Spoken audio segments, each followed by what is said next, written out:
Assalamualaikum warahmatullahi wabarakatuh. Hai teman-teman, nama saya Kila Triandini. Di video ini saya akan mereview buku cerita tentang asal-usul Tanjung Penyusup. Cerita rakyat ini dari Bangka Belitung. Buku ini ditulis oleh Dwi Oktarina dan diterbitkan pada tahun 2016 oleh Badan Pengembangan dan Perbukuan. Cerita asal-usul Tanjung Penyusup ini merupakan salah satu legenda terkenal dari Kabupaten Bangka dan dikembangkan secara khusus oleh penulis Dwi demi mendapatkan porsi penceritaan tepat bagi anak-anak. Pasti kalian pada penasaran bukan dengan cerita asal-usul Tanjung Penyusup ini?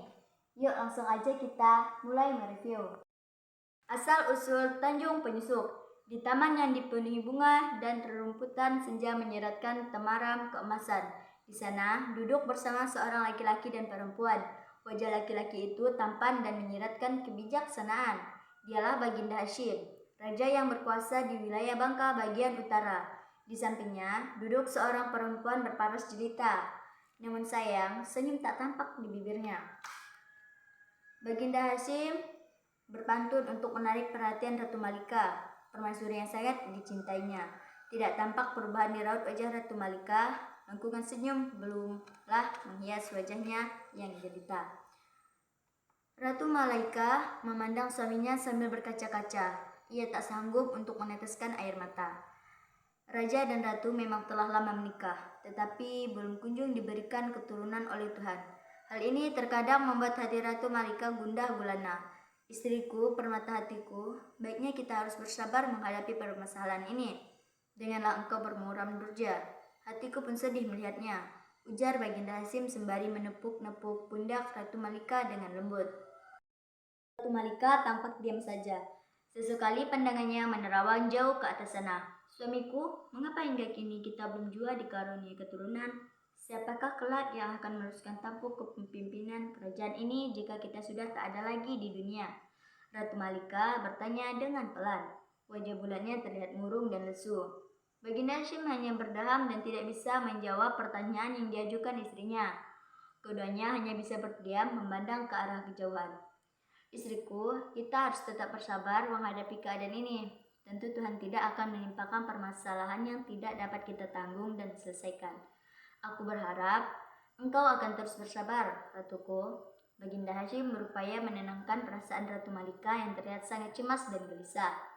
Entah mengapa sore itu menjadi lebih syahdu daripada biasanya. Keheningan meriak di antara mereka.